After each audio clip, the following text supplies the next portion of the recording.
আল্লাহ জাল্লা শানহু বলেন তোমাদের জন্য দুই ঈদ আমি আল্লাহ দিয়েছি। আল্লাহ যা দিয়েছেন সেটাই ঠিক না মানুষ যা বলতেছে ওইটাই ঠিক? কারটা ঠিক? আল্লাহ জাল্লা শানহু বলেন বিসমিল্লাহির রহমানির রহিম قد أفلح من تزكى وذكر اسم ربه فصلى নিশ্চয় সাফল্য লাভ করবে যে পবিত্রতা অর্জন করে এবং তার রবের নাম স্মরণ করে ও নামাজ কায়েম করে। অর্থাৎ এখানে পবিত্র বলতে রমজান মাসে রোজা রাখার দ্বারা আল্লাহ তোমাদেরকে পবিত্র করে দিয়েছে। সুতরাং রমজান শেষে তাকবীর বলতে বলতে তোমরা ঈদগাহে যাবে, ঈদ উল ফিতরের 2 রাকাত নামাজ পড়বে। এই আয়াত দ্বারা সমস্ত তাফসীরের মধ্যে লিখেছে قد أفلح من تزكى وذكر اسم ربه فصلى, রমজান দ্বারা পবিত্র হও। আর রমজানের পরে ঈদ উল ফিতরের দিন কারাসমা রব্বি, রবের নামে আল্লাহু আকবার আল্লাহু আকবার লা ইলাহা ইল্লাল্লাহ আল্লাহু আকবার আল্লাহু আকবার ওয়ালিল্লাহিল হামদ, এই হামদ আর তাসবিহ পড়তে পড়তে ঈদগাহে যাও। ফাসাল্লা, গিয়ে 2 রাকাত নামাজ পড়ো। এটা হলো ঈদ উল ফিতরের দলিল। 2 নম্বর আল্লাহ বলেন আরেকটা ঈদ আমি তোমাদেরকে দিয়েছি, ফাসাল্লি লিরাব্বিকা ওয়ানহার, আল্লাহ তার নবীকে বলেন আমার জন্য নামাজ পড়েন। আর কি করবেন? ওয়ানহার, নামাজ শেষে আমার জন্য কুরবানি করবেন। তার মানে কোন দিনে আমরা নামাজ পড়ে কুরবানি করি? কোন দিন? তাহলে ঈদ উল আজহার দিনে কুরবানি করি, তাও কোরআন। ঈদ উল ফিতরের আগে রমজান রাখি, রোজা রাখি, রোজার পরে ঈদ উল ফিতর করি, তাহলে সেটারও দলিল। ঈদ উল আজহা, ঈদ উল ফিতরের বাদেও যদি ঈদ থাকতো আল্লাহ বলতেন তৃতীয় আরেকটা শ্রেষ্ঠ বড় ঈদ হলো ঈদে মিলাদুন নবী। তার মানে রাষ্ট্রীয়ভাবে কোনো জিনিস ছুটি ঘোষণা করলে ওটা ইসলামের দলিল হয় না। কোন রাষ্ট্র ইসলামের দলিল হওয়ার জন্য ইসলামিক রাষ্ট্র হওয়া শর্ত, ইসলামিক সরকার হওয়া শর্ত। সুতরাং রাষ্ট্র ঘোষণা করেছে এটাই তোমার হকের দলিল। তোমার যদি মোরদ থাকতো, তুমি সরকার ঘোষিত গেজেটভুক্ত সরকারি ছুটির ঘোষণা করছো কেন? তুমি বলো যে কোরআনের আয়াত ভুক্ত হাদিস অনুমোদিত ছুটির দিন, সুতরাং এটা ঈদ পালন করতে হবে। জোরে বলেন ঠিক কিনা? তার মানে বোঝা গেল তার এই লেখার মধ্যে ডাল মে কুছ কালা হয়।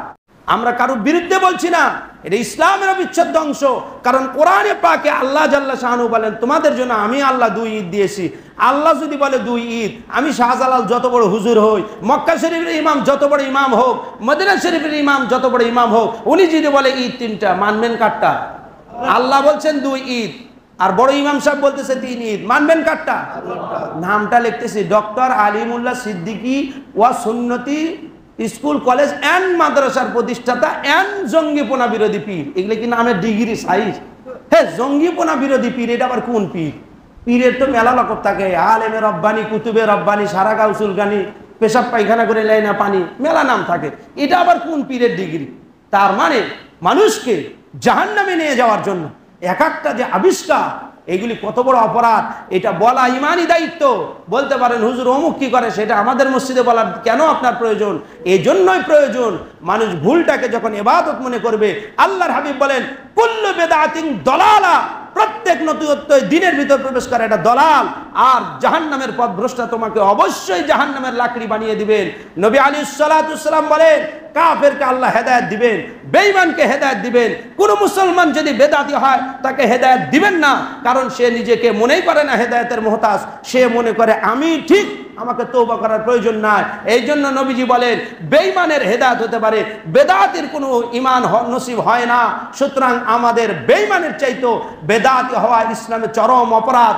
বেদাতমূলক সকল কর্মকাণ্ড থেকে জাতিকে আল্লাহ হেফাজত করুন। সবাই বলছি আল্লাহুম্মা আমিন। আল্লাহ জাল্লা শানহু বলেন আমি রব্বুল আলামিনের পক্ষ থেকে তোমাদের জন্য 2 ঈদ। এরা যে ঈদে মিলাদুন নবী সরকারিভাবে গেজেটভুক্ত ছুটি ঘোষণা করেছে, ওই সমস্ত পিসাবিদের দেখবেন যেগুলি গেট সাজানো আছে, গেটের উপর লেখা আছে বড় সরকার ঘোষিত গেজেটভুক্ত ঈদের ছুটির দিন, সরকারি কোনো ছুটির দিন। এটা কি ইসলামের দলিল? সরকার তো পূজার সময় ছুটি দেয়, তাহলে ওইটাও কি হালাল কোনো কাজ? সরকার তো মদের ব্যাপারে লাইসেন্স দিয়েছে, তাহলে মদ পান করা হালাল না হারাম? সরকার তো দেহ ব্যবসা করার পারমিশন দিয়েছে, তাহলে ওইটাও কি হালাল? সুতরাং সরকারি কোনো কাজের অনুমতি দেওয়া এটা যেমন হালাল নয়। আনারস, তার রসে ভরা, এটার নাম আনারস। দানায় ভরা, তার নাম বেদানা। সুন্নতের কোনো খবর নাই, এর নাম হলো সুন্নতি। দুনিয়ার সকল বেদাতে ভরা, এর নাম কি? সুন্নতি। হুজুর পাক্কা বেদাতি নাম দিয়েছে সুন্নতি। দেখবেন সরকারি অফিস আদালতে লেখা আছে আমি এবং আমার অফিস দুর্নীতিমুক্ত, এই কথাটা লেখা নাই? এই কোনোদিন মসজিদে দেখছেন আমি এবং আমার মসজিদ দুর্নীতিমুক্ত? তার মানে মসজিদে দুর্নীতি হয় না, এই জন্য লেখার প্রয়োজন নাই। আর ওই অফিসগুলিতে লিখেছে আমি এবং আমার অফিস দুর্নীতিমুক্ত, তার মানে এই স্লোগানকে ব্যবহার করে আসলে দুর্নীতির আঁকড়া করতেছে। জোরে বলেন ঠিক কিনা? এই বেদাতীরা নিজেদেরকে সুন্নতি দাবি করে বেদাতমূলক কাজ মানুষের অন্তরে প্রবেশ করিয়ে দিতেছে, যা কুল্লু হারাম। আল্লাহ জাল্লা শানু বলেন তোমাদের জন্য দুই ঈদ আমি আল্লাহ দিয়েছি। আল্লাহ যা দিয়েছেন সেটাই ঠিক না মানুষ যা বলতেছে ওইটাই ঠিক? কারটা ঠিক? আল্লাহ জাল্লা শানু বলেন বিসমিল্লাহির রহমানির রহিম قد أفلح من تزكى وذكر اسم ربه فصلى নিশ্চয় সাফল্য লাভ করবে যে পবিত্রতা অর্জন করে এবং তার রবের নাম স্মরণ করে ও নামাজ কায়েম করে। অর্থাৎ এখানে পবিত্র বলতে রমজান মাসে রোজা রাখার দ্বারা আল্লাহ তোমাদেরকে পবিত্র করে দিয়েছে। সুতরাং রমজান শেষে তাকবীর বলতে বলতে তোমরা ঈদগাহে যাবে, ঈদ উল ফিতরের 2 রাকাত নামাজ পড়বে। এই আয়াত দ্বারা সমস্ত তাফসীরের মধ্যে লিখেছে قد أفلح من تزكى وذكر اسم ربه فصلى, রমজান দ্বারা পবিত্র হও। আর রমজানের পরে ঈদ উল ফিতরের দিন কারাসমা রব্বি, রবের নামে আল্লাহু আকবার আল্লাহু আকবার লা ইলাহা ইল্লাল্লাহু আল্লাহু আকবার আল্লাহু আকবার ওয়ালিল্লাহিল হামদ, এই হামদ আর তাসবিহ পড়তে পড়তে ঈদগাহে যাও। ফাসাল্লা, গিয়ে 2 রাকাত নামাজ পড়ো। এটা হলো ঈদ উল ফিতরের দলিল। 2 নম্বর আল্লাহ বলেন আরেকটা ঈদ আমি তোমাদেরকে দিয়েছি, ফাসাল্লি লিরাব্বিকা ওয়ানহার। আল্লাহ তার নবীকে বলেন আমার জন্য নামাজ পড়েন, আর কি করবেন? ওয়ানহার, নামাজ শেষে আমার জন্য কুরবানি করবেন। তার মানে কোন দিনে আমরা নামাজ পড়ে কুরবানি করি? কোন দিন? তাহলে ঈদ উল আজহার দিনে কুরবানি করি, তাও কোরআন। ঈদ উল ফিতরের আগে রমজান রাখি, রোজা রাখি, রোজার পরে ঈদ উল ফিতর করি, তাহলে সেটারও দলিল। ঈদ উল আজহা, ঈদ উল ফিতরের বাদেও যদি ঈদ থাকতো আল্লাহ বলতেন তৃতীয় আরেকটা শ্রেষ্ঠ বড় ঈদ হলো ঈদে মিলাদুন নবী। তার মানে রাষ্ট্রীয়ভাবে কোনো জিনিস ছুটি ঘোষণা করলে ওটা ইসলামের দলিল হয় না। কোন রাষ্ট্র ইসলামের দলিল হওয়ার জন্য ইসলামিক রাষ্ট্র হওয়া শর্ত, ইসলামিক সরকার হওয়া শর্ত। সুতরাং রাষ্ট্র ঘোষণা করেছে এটাই তোমার হকের দলিল। তোমার যদি মোরদ থাকতো, তুমি সরকার ঘোষিত গেজেটভুক্ত সরকারি ছুটির ঘোষণা করছো কেন? তুমি বলো যে কোরআনের আয়াত ভুক্ত হাদিস অনুমোদিত ছুটির দিন, সুতরাং এটা ঈদ পালন করতে হবে। জোরে বলেন ঠিক কিনা? তার মানে বোঝা গেল তার এই লেখার মধ্যে ডাল মে কুচ কালা হয়, ঝামেলা এখানেই লুকায় আছে। সুতরাং পায়ে হাত রেখে বলছি, গলাবাজির বিষয় নয়, পাগলামোর বিষয় নয়। ইসলাম বলেছেন, নবী মুহাম্মদুর রাসূলুল্লাহ সাল্লাল্লাহু আলাইহি সাল্লাম বলেছেন আমি নবী হিসেবে তোমাদেরকে 2 ঈদ আল্লাহর পক্ষ থেকে নিয়ে এসে দিলাম, ঈদ উল ফিতর, ঈদ উল ফিতর, ঈদ উল আজহা। ঈদ উল ফিতরের আগে রমজান মাস আছে, তারপরে ঈদ, ঈদ উল আজহার নামাজ, তারপরে আছে কুরবানি। এদের ঈদের নামাজ কয় রাকাত, কয় তাকবীরে, কয়টার সময়, কোন ঈদগাহে পড়লো, কোন ইমামের নেতৃত্বে? তাহলে যে মাইকিং করতেছে ঈদ মুবারক, ঈদ মুবারক, ঈদ মুবারক, মানে দেশি পাগল ভাত পায় না, ভিনদেশি পাগলের আমদানি হয়েছে, তাই না? কি আজীব সমস্যা। আবার পুলিশ প্রোটেকশন দিয়ে মিছিল করতেছে, কেন এত ভয়? কেন?